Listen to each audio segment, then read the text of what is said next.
Tintér László vagyok, Emődről jöttem. Hát én azzal foglalkozom, hogy gyógynövénygyűjtéssel, és szerettem volna felfelezni ezt a gyógynövénygyűjtést dr. Nagy Jóskával, a Bükkmakkal.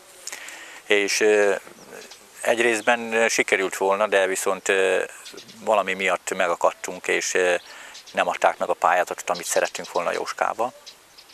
A pályázatot, és arra keltett volna, hogy itt a Borsodban, meg a Borsod környékén a munkanélküliség megszűnjön, vagyis valamennyire csökkenjen. De viszont ez az én részemről valamennyire sikerül, egy ilyen 15-20 családnak tudok adni ebből a gyógynövénnyel munkát. Már most egyre többen akarnak velem dolgozni. Itt családokról van szó. Egyre több család, aki észreveszi azt, hogy itt van egy menedék, és észreveszi azt, hogy itt lehet kapni pénzt, és a családjukat fent tudják tartani. Ezek támogatnak engemet a munkájukkal. Hát úgy lehet nekik munkát adni, hogy én elmegyek, megszervezem ezt a munkafolyamatot, hogy milyen növényeket kell szedni, és akkor bemutatom ennek a szárítását, bemutatom ennek a leszedését, hogy hogyan kell ezt, és akkor ők automatikusan ezt csinálják. És mikor megvan száradva, én ezt persze megfigyelem, hogy milyen, és akkor átvételre kerül sor. Mikor ezt átvételen egy ilyen 3-4 nap elteltével tudok szállítani a kis felvásárlóknak. Körülbelül egy ilyen 6-7 mázsa vagy annál több gyógynövényt tudok gyűjteni egy 3-4 nap alatt, és gyűjtetni. Én szeretném azt, hogy ez jobban kialakulna. Szeretném azt, hogy ezért Jóskával, dr. Nagy Jóskával ezért adtunk be pályázatot, hogy ez nem csak Borsodra, hanem teljes Heves megyéig, vagy annál túlabb is mehetne ez. Én szeretném azt, hogyha ez teljes kialakulna, akkor már saját termelők lennénk, hogy azok a parlagok, amik vannak Borsodban, vagy Borsod környékén, hogy ott mind virágmezők legyenek.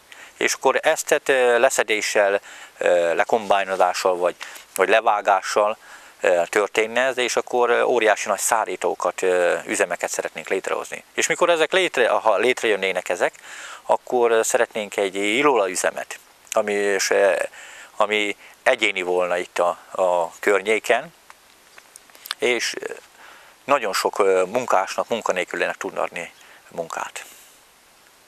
Hát most a csalánlevélt nagy mennyiségben szedjük, meg a apró bortoljánt, ami samponoknak, meg különféle bőr ápolóknak jó.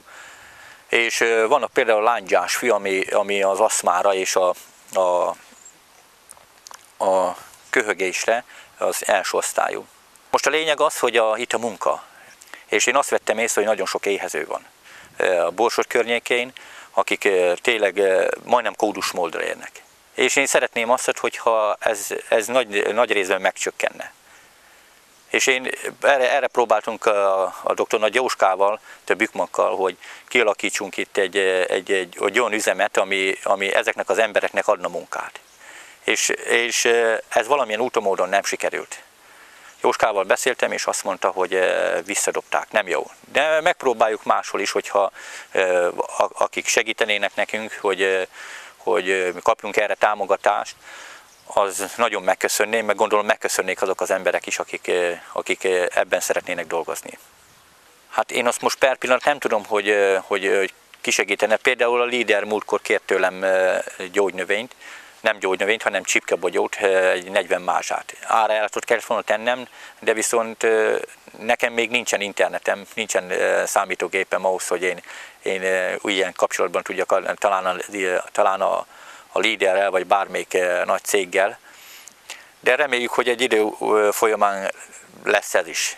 Én azt mondom, hogy én most egy ilyen 150-200 ezer forinttal próbáltam beindulni, amit forgatok a gyógynövényből, ami bejön, ezt úgy szintén ki is adom a rászorulóknak, vagyis azok, akik szedik ezt a gyógynövényt. Emellett én munkanélküli vagyok, dolgoztam egy nagy cégnél, egy telefoncégnél, és én ott nem bírtam az állást, mert a lábaim azok tönkre vannak menve, nem bírtam az állást, de szervezni nagyon meg tudom szervezni a dolgokat, és azt akarom, hogy nagyon sok ember dolgozzon ebbe.